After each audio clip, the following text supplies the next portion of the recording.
bienvenue dans The Sustainability Society, un programme qui vous propose d'entendre la voix de ceux qui allient business et impact positif sur l'environnement. En français dans le son, international dans le ton. Une émission soutenue par Bicovery, la technologie AdTech qui lutte contre le gaspillage publicitaire et réduit l'empreinte carbone des campagnes. Avec pour partenaire média 100% Média Impact. Ce contenu est accessible également en podcast sur les principales plateformes d'écoute. Cette semaine, notre thème est le suivant, réduction des émissions de CO2, un défi majeur pour les acteurs du retail. D'après une étude menée par l'Institute of Customer Service, 75% des consommateurs attendent des propositions écologiques de la part des marques qu'elles consomment. Alors, face à l'empreinte carbone des magasins qui est aujourd'hui 2 fois plus importante que celle du e-commerce, d'après Mind Retail, quelles décisions concrètes doivent être prises par les acteurs du retail pour répondre aux enjeux environnementaux ? Selon le Circularity Gap Report 2021, seulement 8,6% des produits dans le monde sont considérés comme circulaires. Entre gestion des commandes, économie circulaire ou encore green tech, quelles solutions existent pour réduire les émissions de CO2 des acteurs du retail et quels en sont les enjeux ? Pour répondre à ces questions, nous demanderons à nos invités quels sont les enseignements qu'ils tirent du calcul de l'empreinte carbone de leur enseigne et comment sont-ils accompagnés sur ces sujets. Comment voient-ils les actions du secteur retail évoluer à l'avenir sur les questions d'émissions de CO2 ? Et enfin, quelles sont les principales actions de réduction qu'ils mettent en place et celles qu'ils vont mettre en place pour réduire leur empreinte carbone ? Pour en discuter, Nicolas Ders de Carrefour, Mathieu Cribelier de South Pole. Une émission présentée par Michel Juvillier.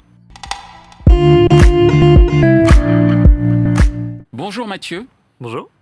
Bonjour Nicolas. Bonjour. C'est une première aujourd'hui sur ce plateau, puisque nous allons inaugurer cette émission The Sustainability Society. Merci d'avoir accepté notre invitation pour ce premier numéro. On va parler réduction des émissions de CO2, qui est quand même un thème central, on va dire, aujourd'hui dans les différentes discussions, que ce soit entre les citoyens ou même au niveau des entreprises. Alors justement, Mathieu, première question. Que t'évoque le thème de la réduction des émissions de CO2 pour les acteurs du retail ? Alors pour les acteurs du retail, mais peut-être même avant de manière générale, la réduction, en fait, elle vient vraiment maintenant parce qu'on a dépassé une certaine période où il fallait d'abord calculer. Maintenant qu'on sait calculer et que plein d'entreprises... Les fameuses calculettes carbone qu'on a retrouvées un peu partout. Voilà, qui ont vraiment explosé. C'est-à-dire que maintenant, il y en a vraiment partout. Mais ça permet au moins d'avoir un constat factuel de base sans aucun a priori. Et on sait où agir ensuite derrière. Donc ça a permis justement à tous les secteurs, et notamment le secteur de retail, de mieux comprendre où ils vont pouvoir réduire de manière efficace. Donc vraiment de bien comprendre que sur le retail, par exemple, les enjeux, c'est pas forcément l'achat de papier pour faire quelques factures, mais que ça va être davantage sur les produits qu'on va proposer, que ça va être davantage sur le déplacement des visiteurs.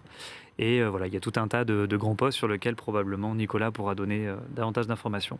Donc voilà, la réduction pour l'instant, c'est vraiment quelque chose qui démarre, quelque chose qui maintenant est à peu près clair en termes d'objectifs, mais on n'en est qu'au début. D'accord. Merci Mathieu. Ce que j'ai compris, c'est qu'en tout cas, les entreprises ont mieux compris un peu l'impact qu'elles pouvaient avoir grâce à ces fameuses calculettes que je disais ironiquement qu'on trouve un peu partout, mais qui était le passage obligé pour avoir cette prise de conscience pour pouvoir enfin agir. Et c'est ce dont on va parler justement durant cette émission. Merci Mathieu. Nicolas, de ton point de vue, le thème de la réduction des émissions de CO2, qu'est-ce que ça veut dire pour un acteur comme Carrefour ? Ce que ça veut dire, je dirais, le premier point, et pour faire un peu comme Mathieu, prendre déjà aussi même un pas de recul au-delà du retail, pour moi, c'est celui de faire sa part. Carrefour est un acteur de la chaîne de valeur au global de la société. Et aujourd'hui, on a tous la nécessité urgente même de faire notre part dans la lutte contre le changement climatique. La fameuse théorie du colibri, en fait, qui a dit... Un gros colibri, en l'occurrence, ouais. quand on est un grand distributeur international. Mais effectivement, oui, complètement. Et les attentes, elles sont fortes. Aujourd'hui, les objectifs de réduction de carbone de Carrefour, ils sont clairs, ils sont publics, ils sont ambitieux. C'est moins 30% sur l'ensemble de ce qu'on fait entre 2019 et 2030. Et j'ai juste envie de dire aussi, encore une fois, prenons pas de recul, ce moins 30%, 2019-2030, c'est important, c'est court terme. Et pour autant, et c'est une donnée publique, c'est ce qu'on appelle en engagement moins 2 degrés. C'est-à-dire c'est la version qu'on s'est tous fixée comme limite dans les accords de Paris, qui sont vraiment l'accord cadre qui fait foi en tant que communauté humaine sur la lutte contre le changement climatique. Donc c'est à la fois un objectif très ambitieux, relativement court terme, et pour autant, cet objectif très ambitieux, il est sur une trajectoire dite 2 degrés, et pas 1,5 degré, qui est ce que l'ensemble des États, des parties prenantes, des acteurs de la société se sont fixés comme objectif. Il faut qu'on reste sous 1,5 degré de réchauffement. D'accord. Et ça, c'est l'objectif qu'on se fixe. Donc déjà, faisons notre part, et on voit que c'est une marche importante. Et après, je rejoindrai la question un peu de la calculette. Ce que ça m'évoque, pour le coup, pour le retail, c'est de la complexité aussi. Parce que un acteur du retail, et faut dire, tout le monde qui regarde cette émission a, je pense, été une fois dans sa vie dans un supermarché, un hypermarché, il voit une multitude de produits. Et donc, derrière tout ça, plein de chaînes de valeur différents, des fournisseurs qui peuvent être autant des PME que des grands groupes, que des producteurs agricoles. Donc c'est ça aussi la complexité et la beauté du retail, c'est cette multitude de fournisseurs, de types d'empreintes carbone à analyser. Et donc voilà, donc c'est ça vraiment que ça m'évoque. Vraiment, faisons notre part, soyons ambitieux et embrassons la complexité. Et c'est tout l'intérêt aussi de travailler avec des structures qui ont de l'expertise pour nous accompagner sur les stratégies de lutte contre le changement climatique. Alors, merci Nicolas, tu viens de nous parler d'ambition, de certains enjeux, et tu viens de parler de complexité, mais cette complexité, elle est également venue d'une constatation. On parlait des calculettes tout à l'heure, et tu disais que justement que de ces calculettes est né un constat d'une certaine complexité pour bien appréhender le sujet. Les enseignements que tu as pu tirer de tes observations sur le calcul de l'empreinte carbone, voilà, comment tu accompagnes les entreprises pour justement les aider à réduire leur empreinte carbone. D'une part, c'est quels sont les enseignements que tu peux tirer de ce fameux calcul de l'empreinte carbone, et ensuite, comment les accompagner, comment accompagner les entreprises pour qu'elles puissent réduire leur impact sur le carbone. D'accord. Alors sur le calcul, les enseignements principaux, on va revenir encore à cette notion de complexité, c'est vraiment lié au fait que quand on fait un bilan carbone, en fait, on regarde pas trop les euros, et on regarde beaucoup les unités physiques, en fait, les kilomètres, les kilogrammes, les litres, les kilowattheures, etc. Et chacun de ces flux physiques, finalement, on peut le convertir en équivalent carbone qui permet de savoir à peu près l'impact que ça a sur le changement climatique. Et ces types de flux, cette nature de flux, il y en a énormément dans le monde du retail. Et donc, on se rend bien compte qu'effectivement, il y a plein de chaînes de valeur différentes, plein de schémas logistiques différents selon les fournisseurs. Et ce n'est pas une donnée qui est vraiment facile à les capter. Donc, il y a beaucoup d'hypothèses au départ pour essayer d'avoir un premier calcul en ordre de grandeur. Mais il y a besoin de mettre en place tout un travail de collecte de ces données plus spécifiques pour avoir une meilleure vue de où est vraiment l'impact. Et ça, c'est essentiel parce que si on ne calcule pas assez bien, on ne va pas réussir à pouvoir piloter correctement la réduction. En fait, on aura une image trop brouillée et donc on ne va pas savoir exactement si on a réussi quelque part ce pari de réduire de 30% d'ici 2030, si on n'a pas une certaine finesse en termes de calcul.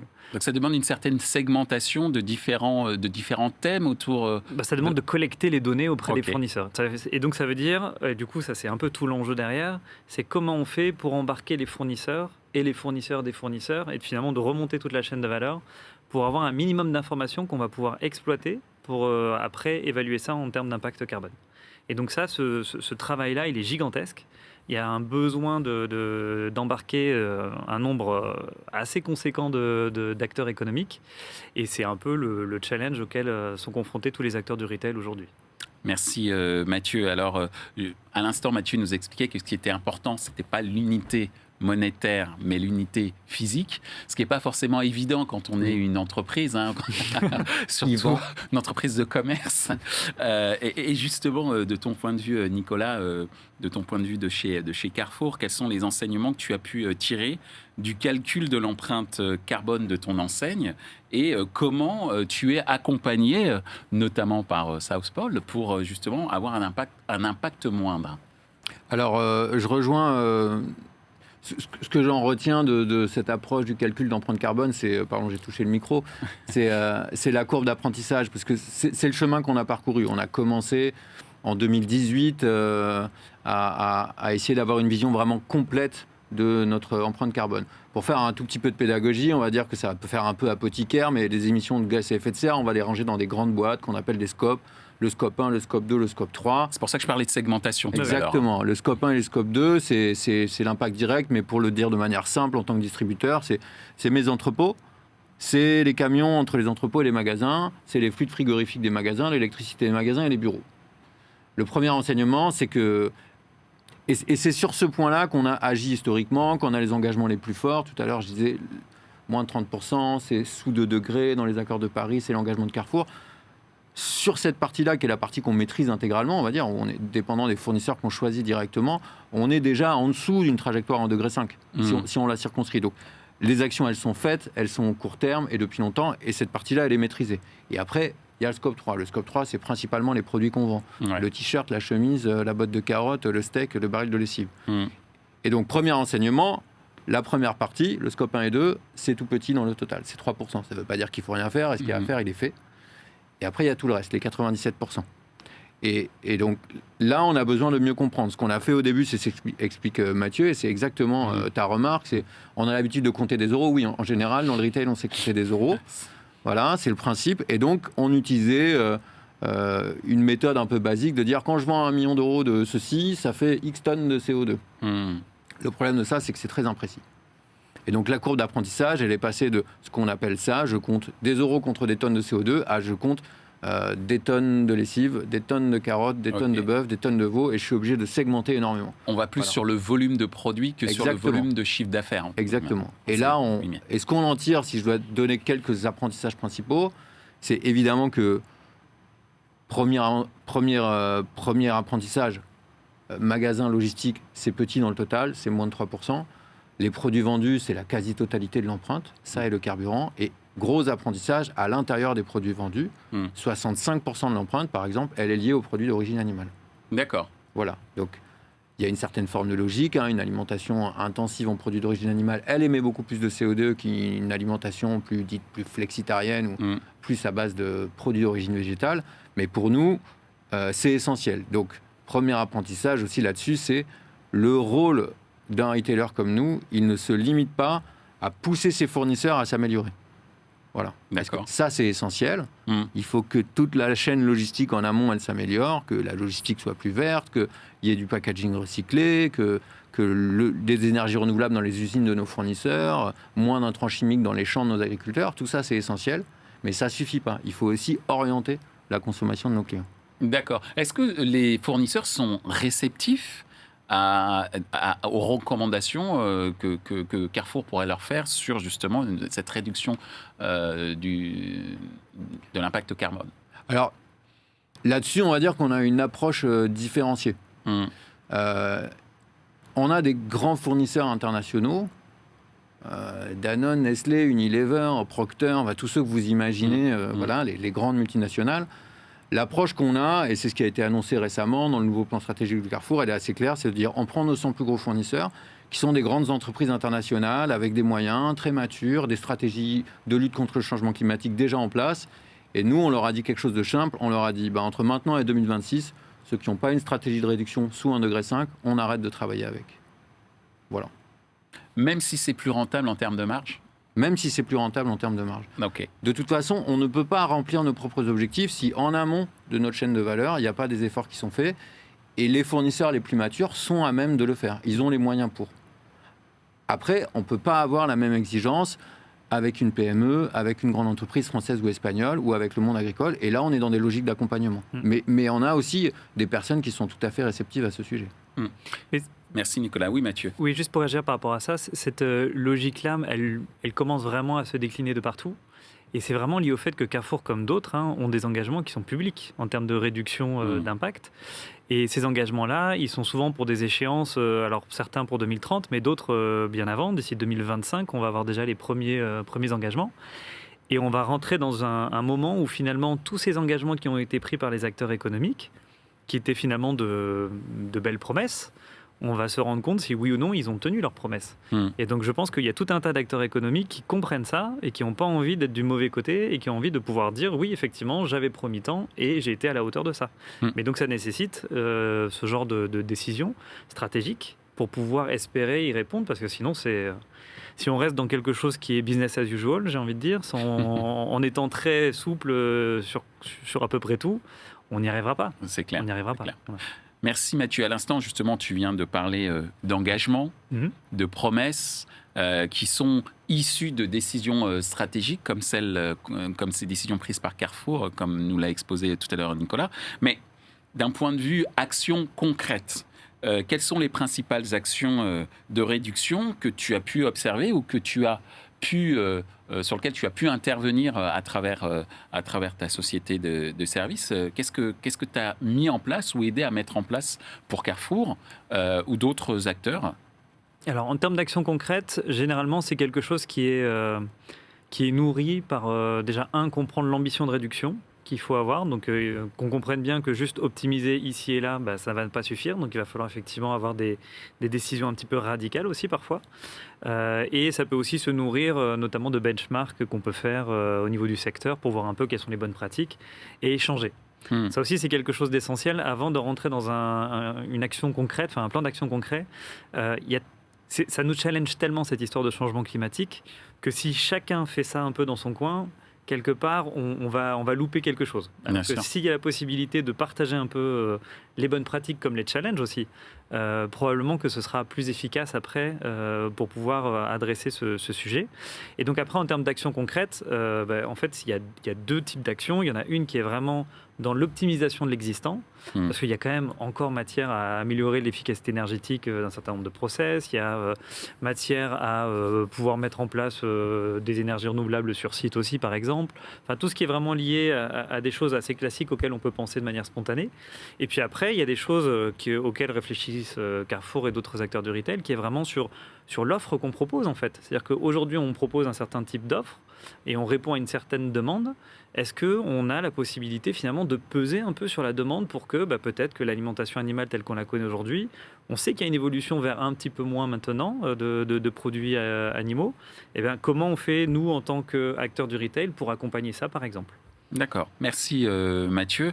À l'instant, Mathieu nous parlait de l'optimisation de l'existant. Ce que tu nous as exposé également tout à l'heure à travers un certain nombre de prises de décision en commençant par les entrepôts chez Carrefour. En termes d'actions de réduction que vous avez mis en place au sein du groupe, est-ce que tu as des actions très concrètes, tangibles, qui ont fait que vous êtes en marche, quoi, vous êtes dans la bonne voie? Alors, évidemment, il y a des actions concrètes et tangibles. Je l'ai dit tout à l'heure sur le périmètre qui est notre périmètre de responsabilité le plus direct, les 3% sur le total, fermer des frigos, changer les fluides frigorifiques, les plans d'investissement ils sont clairs, les objectifs seront tenus et on est sur des objectifs ambitieux.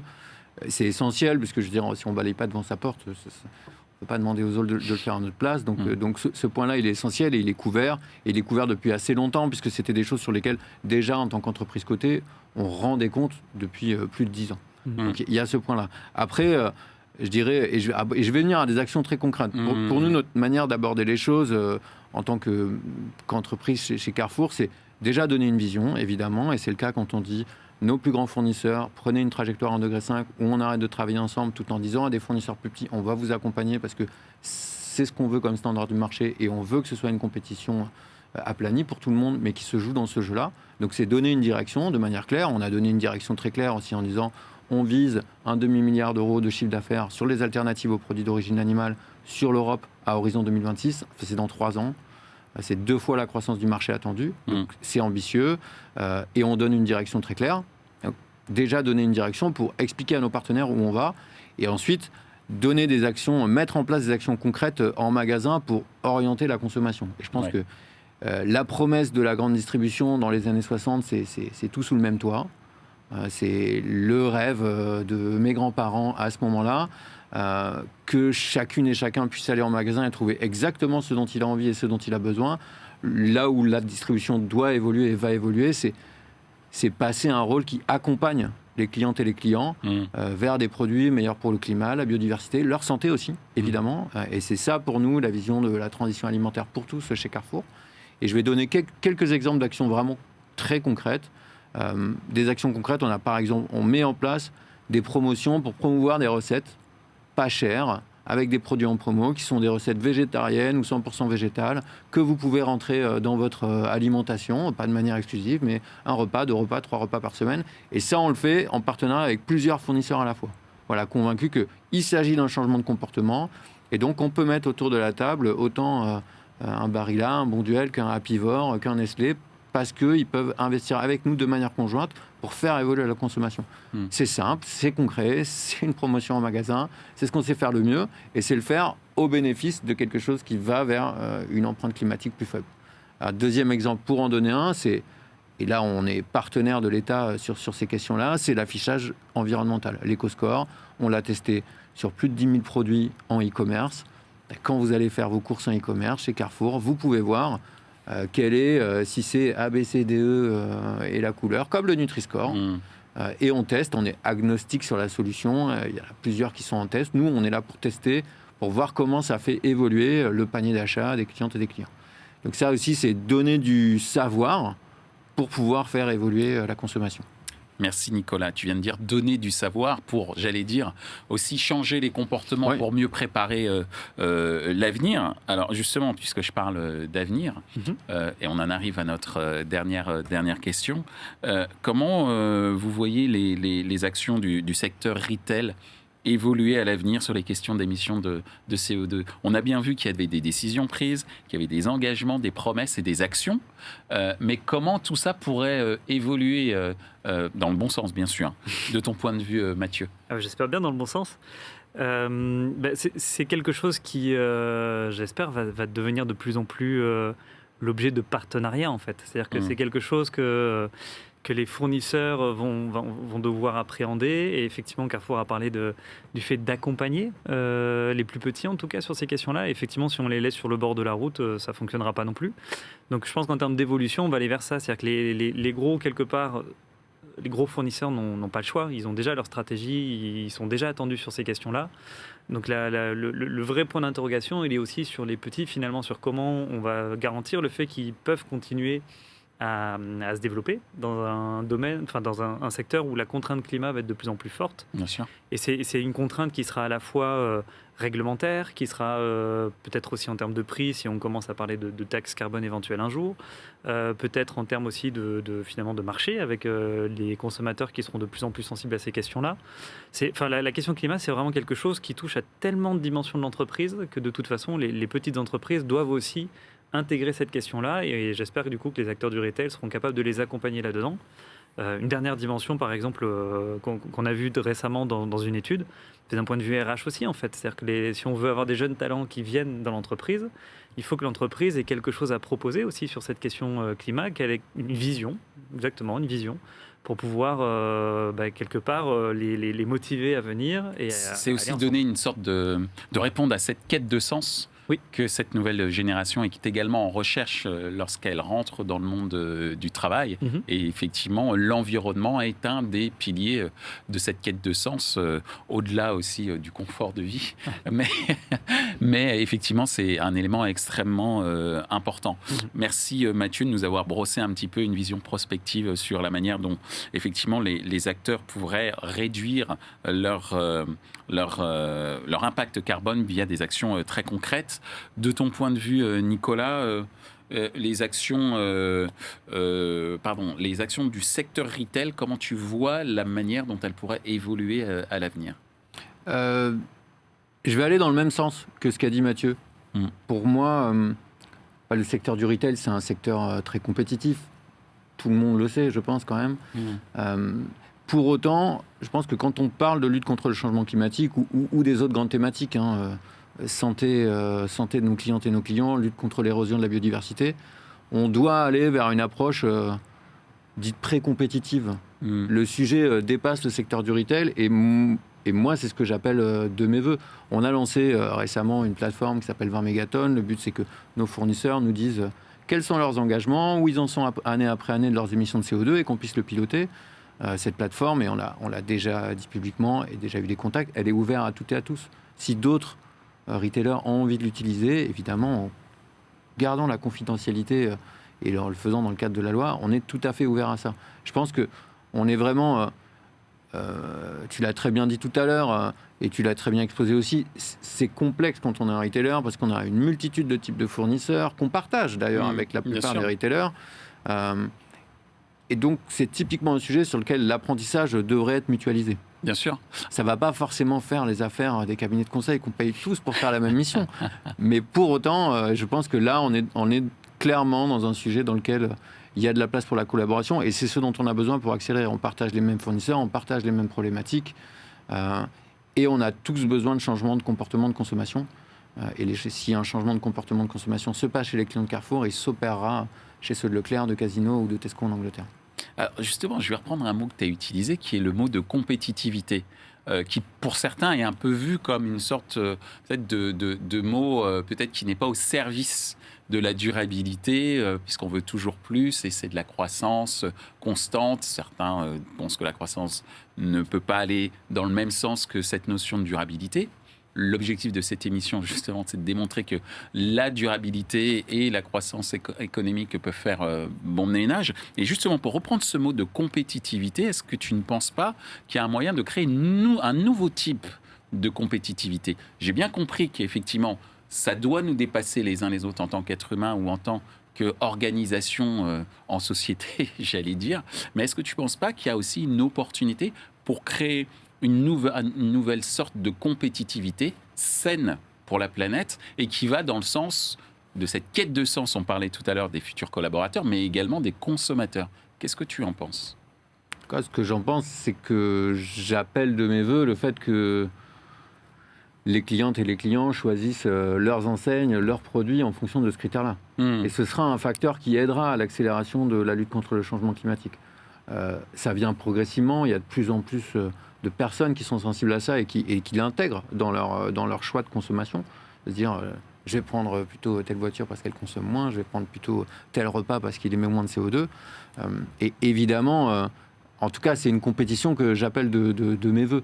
Pour autant, cela laisse la place à travailler entre retailers sur des problématiques qu'on a de manière conjointe, qui sont des problématiques de reporting, comme on en parlait tout à l'heure, qu'on soit sûr qu'on travaille sur les mêmes données de manière simple, de manière fluide, qu'on demande moins de travail à nos fournisseurs quand ils doivent nous fournir des données et qu'on soit le plus identique possible d'un distributeur à l'autre. Une standardisation des process au service de la réduction... Et pourquoi pas au service de plus de compétitivité pour l'environnement. Ça, je suis évidemment 100% pour. Ok. Oui. Mathieu, tu veux ajouter quelque chose? Pour réagir là-dessus, il y a effectivement tout un tas d'industriels sur quelques secteurs qui sont confrontés un peu à cette question-là de l'économie circulaire qui, quelque part, impose un modèle de standardisation. Et donc, il y a quand même un certain nombre d'industriels qui ont bien intégré ça dans leur stratégie et qui, justement, pour être plus compétitifs à moyen terme, essaient d'anticiper quelque part le standard de demain qui sera imposé par un certain nombre de règles. Et donc leur but, c'est d'investir dans la R&D pour pouvoir avoir le modèle qui sera finalement le plus compatible avec une économie circulaire par rapport au modèle peut-être de leurs concurrents qui ne sera pas encore prêt à ce moment-là. Donc il y a déjà des réflexions qui vont dans ce sens-là au niveau des industries. Merci Mathieu, merci Nicolas. Tu viens de prononcer le mot de réflexion. Merci justement de nous avoir aidé à pousser notre réflexion sur plus de durabilité dans le monde du retail.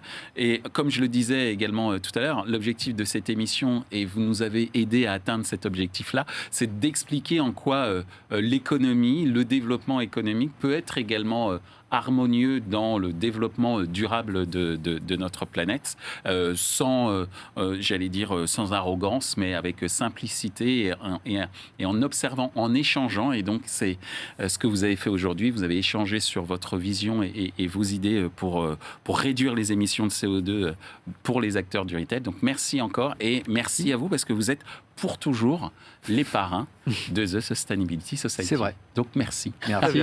Merci pour ça.